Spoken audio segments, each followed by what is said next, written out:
Hello guys, welcome to the third video of my Python Basics series in which I teach basic Python or basic coding for first time coders or first time Python learners. So in this video I'll be talking about loops and conditional and unconditional loops and what is the difference between them, and I will give use examples, and I will talk about nested loops. If you don't know what that is, I will talk about it even more. But it just occurred to me that I haven't done basic arithmetic video, and this should have been in my first video. So just a quick rundown of the arithmetics in Python. So we have, if we want to add something, we just to add something to a variable. So for example, this just doesn't make sense. So if we have counter, for example, and we want to increment or add one to that counter, we just put counter equals counter plus 1, and that's how you add, using a plus sign, mind blowing. And if you want to decrement it by 1, you just use a minus sign. If you want to multiply it by 1, I don't know why you do that, because multiplying by 1 gives you the same value, of course. You just use the asterisk or the star sign. If you want to divide by 1, again, I don't know why you do that, because it would give you the same value. You use the backward slash. And if you want to raise it to the power of 1, again, I don't know why you would do that, because it would still give you the same answer. Obviously, you would just use the double multiplication sign. I think this is the first one. You says multiply it by itself this number of times. That's basically what it is. However, Python is a little bit more coder friendly, I guess. So you don't have to have this. Okay, let's say you're just incrementing by 1. You don't have to write all of this. I know it's not that much, but I am a lazy coder. So what you do is plus equals, and this is a shortcut for incrementing by this value. Could be 1, could be 10, could be 1022, or whatever you want. Equally, you can do minus equals a value. Equally, you can do divided by a value. Equally, you can do multiplied by a value. And there is a different operator in Python. I'm not sure if it is in all programming languages, but it is certainly in Python, and it is not something that we are used to in our regular world.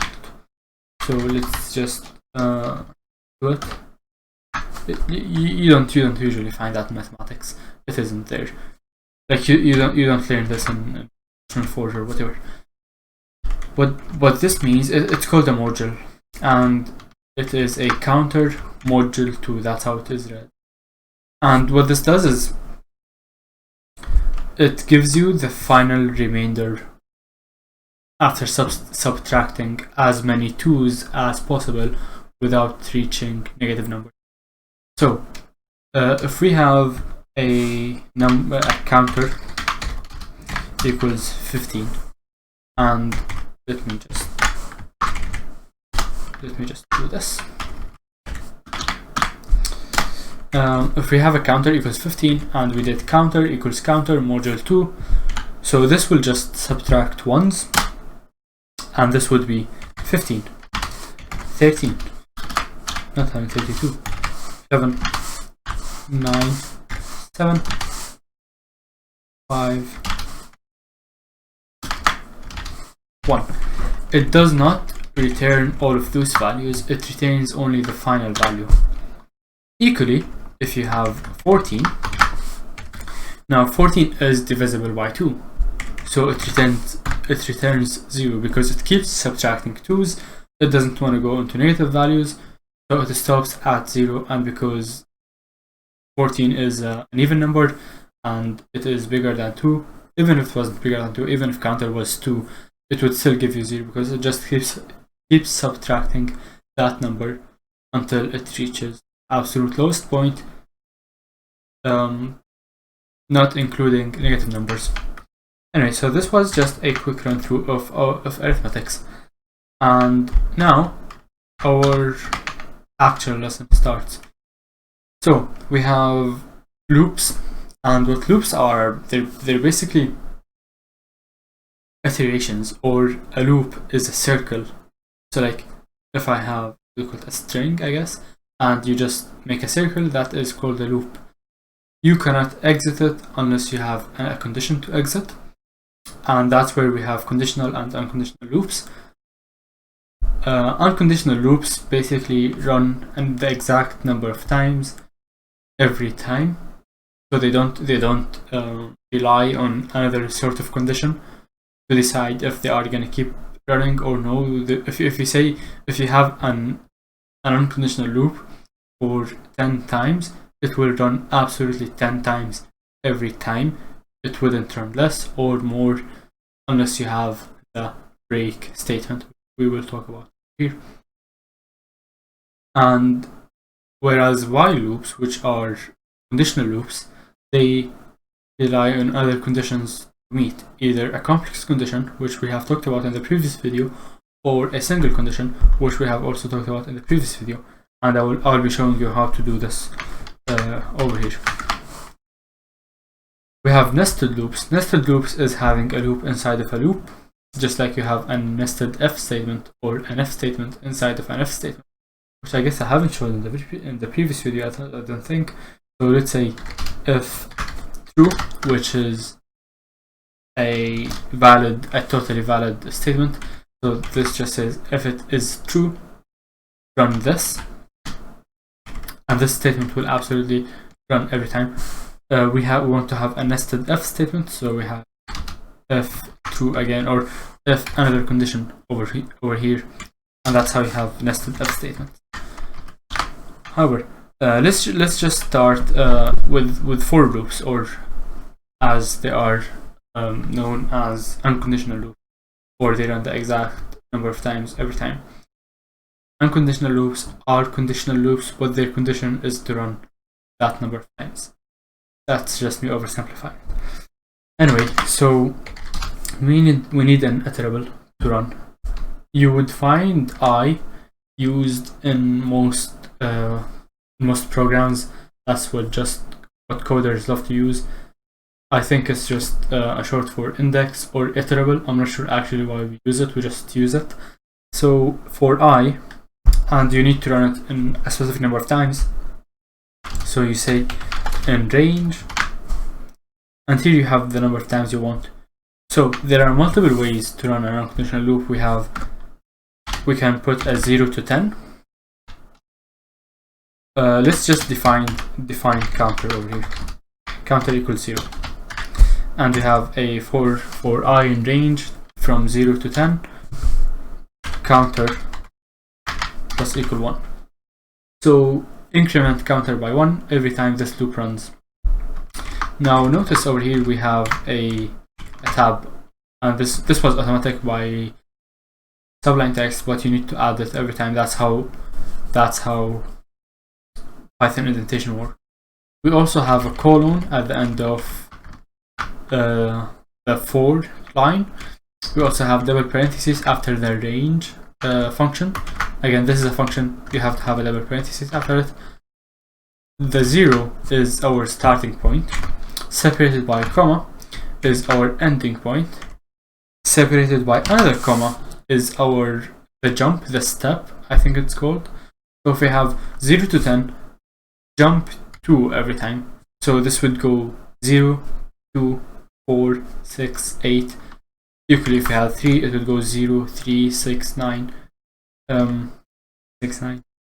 Anyway, if you don't have this, which you don't really need to have it, it is automatically defaulted by 1. And let's run this program and see what it does. So yeah, I forgot to print the counter. Nice. I will print it in the same line so that it print statement is executed every time, every iteration of that loop. Print counter. You see it goes from 1, 2, 3, 4, 5, 6, 7, etc. to 10. It didn't print 0 because our print statement was after we added 1 to the counter. So if we Control X this and paste it over here, we will print counter and then add 1, and this will go from 0 to 9. Because we printed the value added, so the number 10 was added after we printed, so that's something to keep in mind, that you need to have the print statement most of the time. Most of the time after you added the number or the value. Now you see we didn't use I in this loop. In some programs you would have I as an index. Have a list, which I will be talking about in the next video, because lists are a bit complicated, so they need their own video. They have a lot of functions to go with them. So we didn't use I, so it's kind of a useless placeholder. So if you want a placeholder, if the placeholder doesn't do anything at all, you just do an underscore, and this would run just fine. We removed the print statement, that's why we didn't have an output, but this would run just fine. So it wouldn't store anything over here. But if you are going to use this value over here, you are going to use the number of iterations, you better use I.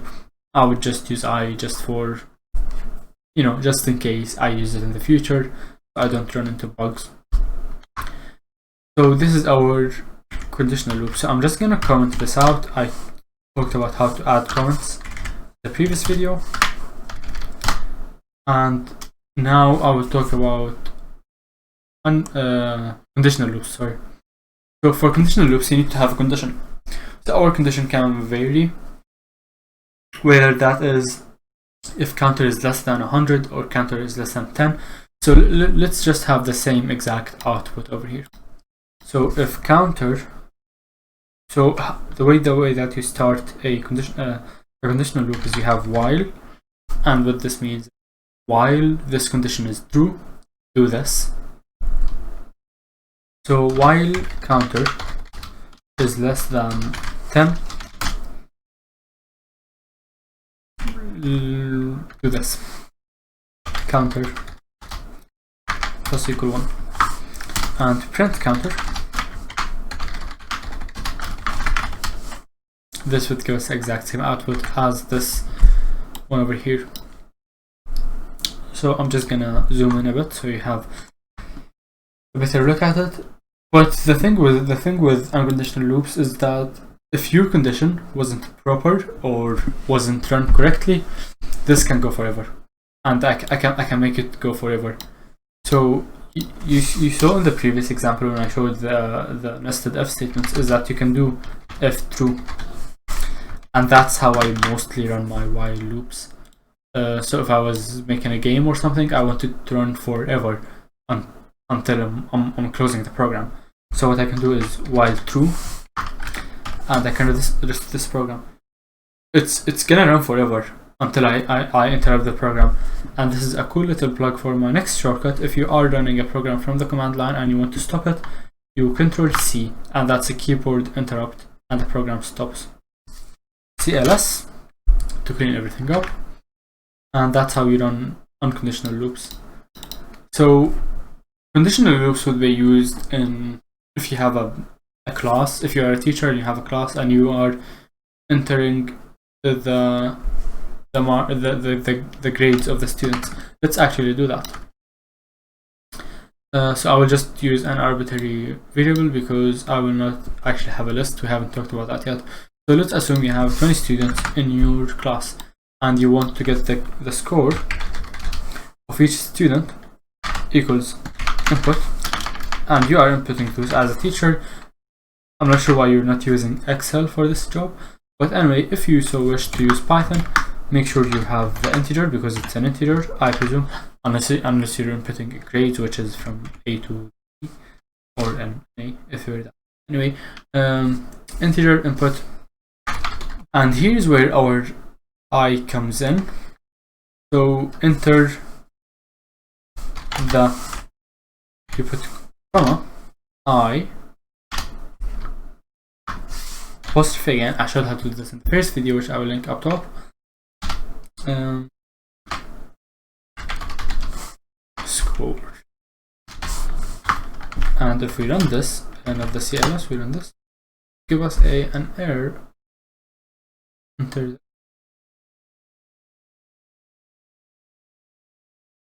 that. Okay, yeah. I totally get what it's saying. I kind of forgot.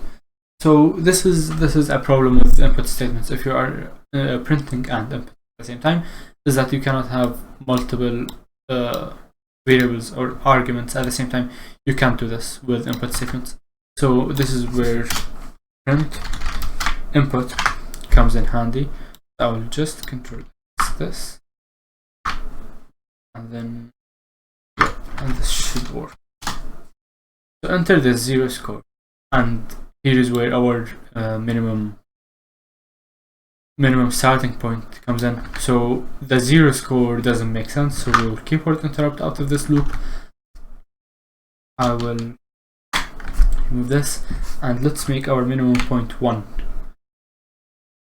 What this means that we will only have 19 iterations. So if you have 20 students, this will go to 21, because the upper point is not counted in. So because you start from 0 to 20, it goes 20 times. But if you're starting from 1 to 20, it goes 19 times. So you have to increase the upper point as well as the lower point. So run the program, enter the first score. You can run your own little script using if statements and elif statements that I showed in the previous video on how to be like the first or the second or the third score. So you can do that, and it would be actually quite cool if you do it. So enter the first score 20, enter the second score 1, enter the third score 30, and you get the point. This will just keep asking me.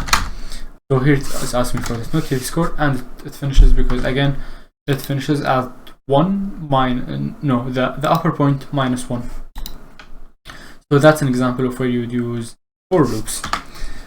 An example for where we use while loops is a problem that I talked about in the previous video. If you have a kettle and you're boiling water, you would want to you're getting data, multiple data points every second from the thermometer.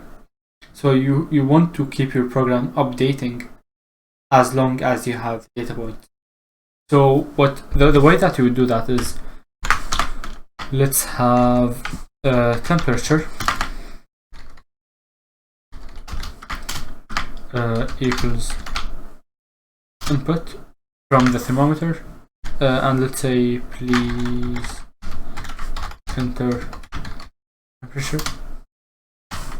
Obviously you wouldn't say to the thermometer please enter temperature, but it's just me simplifying it. So again, you would use while to start the loop, and you would say while, let's say you're checking, as long as the temperature is not 100 degrees or more, as long as it's less than the boiling point, keep this loop running, because we will keep getting data points, because the kettle will turn off at 100 degrees. So what is the point of processing any data points after that 100 degrees? It will not make any difference to our kettle because it has already turned off. So while temperature is less than 100 degrees, do this, and you write the if statement over here. And let's say if statement, if temperature is less than 50, work at the fifth. Sorry, if the temperature is less than 50, work at the fifth gear, but the input hasn't been updated. So just copy this. Copy this after the if statement. If you have multiple if statements, copy it after each if statement. So your thermometer is smart, and it detected an error and it told you to stop. The thermometer told you to stop. So you want to process that as well. So you would say if stop, let's say stop is a boolean, equals true. Stop is not defined, so we need to define stop over here. Equals, let's just define it as true. If stop equals true, break, not the semicolon. And this would break out of the loop. it will not process any further iterations even if this condition is true. It will just leave the loop. Equally, if you want to stop for one data point and move on, you can do the continue feature, which means skip this iteration but come back for the future one. So you have break and continue, and they work with both types of loops. So I talked about nested if statements, and I will talk about nested loops. Nested loops can be a conditional loop inside an unconditional loop, vice versa, and both loops inside of each other. So you have while loop inside of while loop, a for loop inside of for loop. So for example, let's say pixels on screen, you have y-axis, so y-axis and x-axis, and you want to process both of them.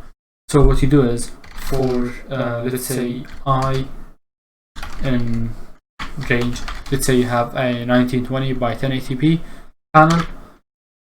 Anyway, so 1920 is the width of the screen, so we want to process that last, because the way I like doing it is process the height or process each column. I think that's called column, and then each row, or other way around, I'm not sure. So anyway, process the y-axis, and every time you go over the y-axis, process the x-axis as well.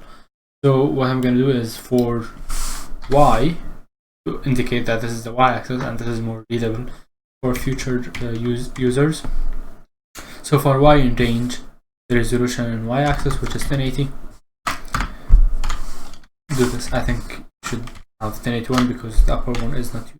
No, well, we're starting from 0, so it will be used.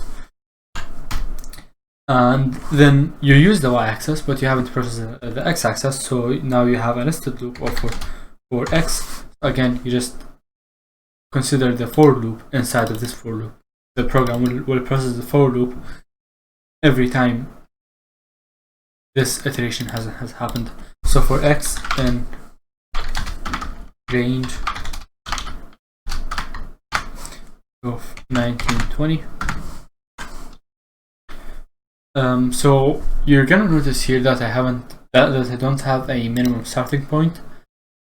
So if you have inside of those parentheses, if you have any number more than 0, the program will automatically say, okay, it's more than 0, it's the highest point in the loop, and start from 0.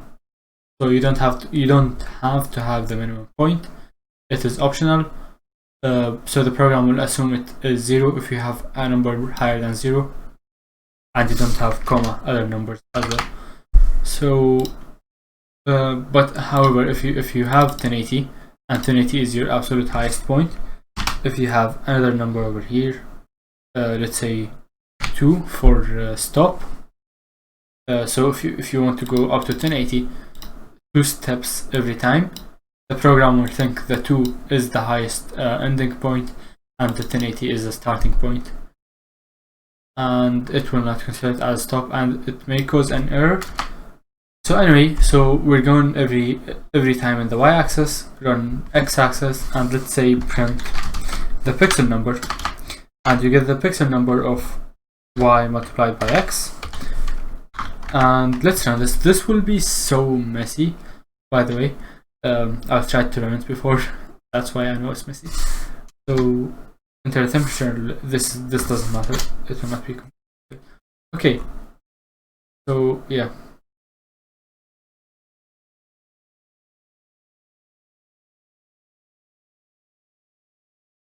Yep, I will keyboard interrupt this. I don't want to look at 5 million pixels, I think it is.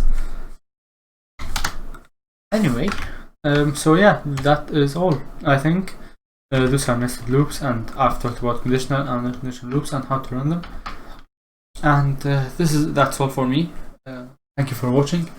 If you want to watch any of the previous videos, I will link the playlist up top. Thank you for watching. I hope you found this video informative and somewhat entertaining, and goodbye to the next one.